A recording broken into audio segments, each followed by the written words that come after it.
ESO has just announced the site for its next large project, the European Extremely Large Telescope. This announcement comes after more than 5 years of detailed studies of many different sites. Site selection experts make use of the most advanced technology and travel to remote, extreme places to find the ideal site for studying stars and galaxies. The right location is crucial when deciding where to put the best telescopes in the world. This is the ESOcast, cutting-edge science and life behind the scenes of ESO, the European Southern Observatory, exploring the ultimate frontier with our host Dr. J, aka Dr. Joe Liske. Hello and welcome to the ESOcast. This week, ESO's governing body, the Council, has selected Cerro Armazones in Chile as the site for the world's future biggest eye on the sky, the new and revolutionary 42-meter European Extremely Large Telescope. But how do we find the locations for the best telescopes in the world? Well, ESO has a long history in this field. It all began in the late 1950s, when ESO was scouting for sites around the world to find a location for its very first observatory. Eventually, the choice was La Silla on the edge of the Atacama Desert in Chile.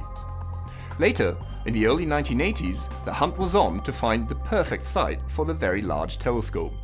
This became what was then the most elaborate search ever undertaken to find a location for an observatory. Top-notch observations require crystal clear skies with extremely low humidity, so ESO again looked to Chile's remote Atacama Desert. ESO selected several candidate mountains and deployed a team to Mount Paranal in 1983 to begin detailed site testing. In the early days, Paranal was relatively inaccessible, and the test equipment had to be carried up into the mountains on foot. In the barren Atacama Desert, the team kept detailed hourly logs of temperature, humidity, air pressure, and wind speed and direction. In addition, they measured the sharpness of stellar images. By better understanding the atmosphere, the scientists were able to choose the best site in order to get the best possible science from the telescope. During the early years of the survey, we truly experienced the remoteness and isolation of the site. People were working in teams of two. Food was brought only every 2 weeks. No communication with the outside world. I think we really felt like the most isolated human beings on the planet. Modern telescopes make use of advanced technologies such as adaptive optics and interferometry, and this requires a much better understanding of the atmosphere than what was needed before. After 8 years of constant vigilance, the site survey on Paranal was finally completed. The team learned that Paranal offered clear skies for more than 300 nights per year, with little atmospheric turbulence or water vapor that could affect astronomical observations. A fantastic site for ESO's Very Large Telescope had finally been found. Now, ESO's next optical and infrared telescope is the European Extremely Large Telescope, or E-ELT for short. Since the end of 2005, ESO and its user community have been working together to define this giant new telescope.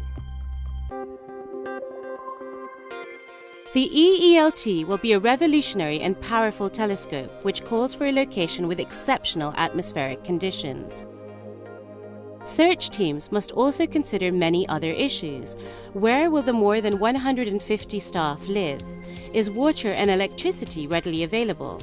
Can a flat surface equivalent to several football fields be found?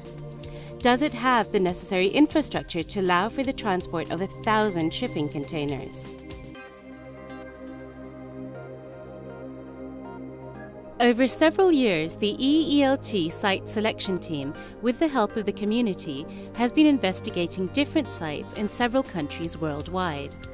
After narrowing the field during the last couple of years, the site selection committee drew up a shortlist comprising 4 sites in Chile's Region 2, as well as El Roque de los Muchachos on La Palma in Spain.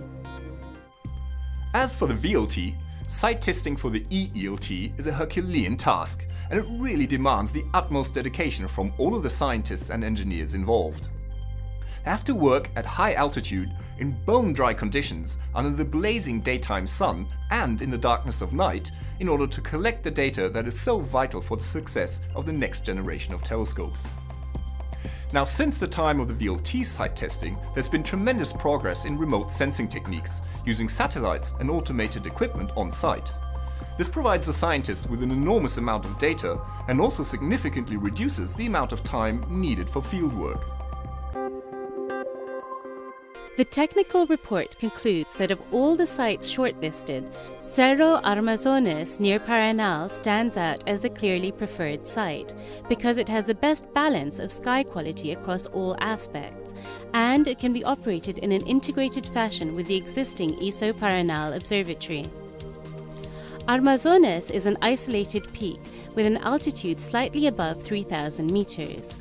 It is located roughly 20 kilometers away from Cerro Paranal, home of the Very Large Telescope, and another exceptional site for astronomical observations.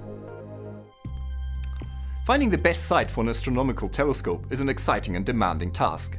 Thanks to the enduring efforts of all the staff involved, and with the help of the latest high-tech equipment, a truly outstanding site has been found for the world's future biggest eye on the sky. This is Dr. J, signing off for the ESOcast. Join me again next time for another cosmic adventure.